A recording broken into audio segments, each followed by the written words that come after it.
Sinabi mo ba kay Chikatita na nakakulong si Minchi? Oo. Sayang at napiyansahan na agad na dumating si Chikatita. Talagang sayang dahil hindi ako nakaganti. Maybe let's find another way to destroy her. You mean destroy her reputation? Yes, her reputation, her life, lahat. Akala ko pa titigilan na natin si Minchi. Akala ko din yun. It's over. Minchi, tanggapin mo na itong pera para sa bata. Bakit ako tatanggap? Hindi mo naman anak yun.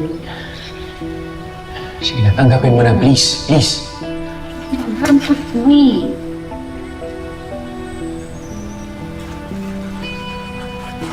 Hindi ko kailangan ng pera mo. Minchi, please. Kung ayaw mo, para sa batang lang. Tama na. Okay, kinaya namin mag-isa.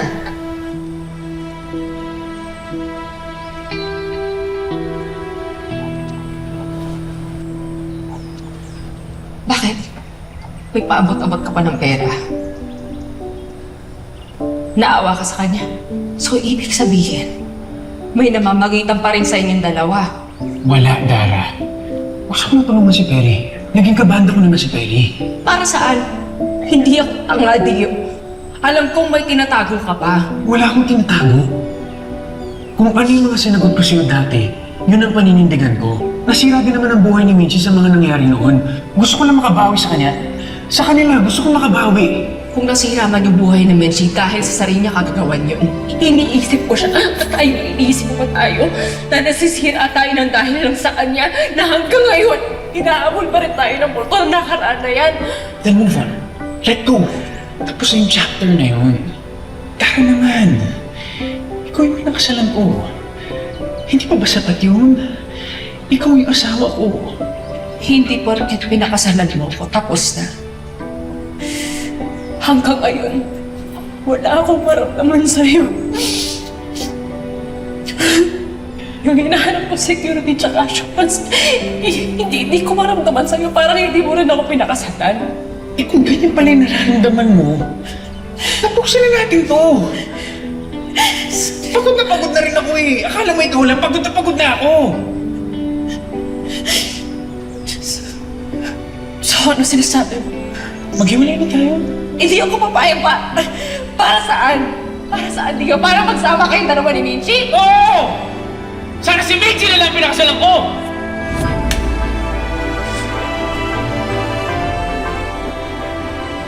Dio, I'm sorry. I'm sorry. Daddy! Sabi mo we're going out for ice cream.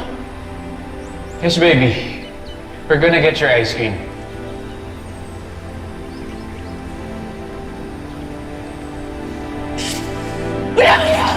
Wala kaya ka!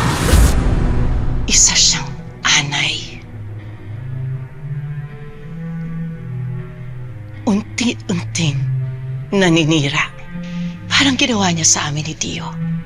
Ang pagkakamali ko noon. Pinalampas ko lahat yon. Pero hindi na ngayon. Pagkakamali niya na nagpakita siya sa akin. Minchi will never have joy, peace in her life because I will make her life a living hell.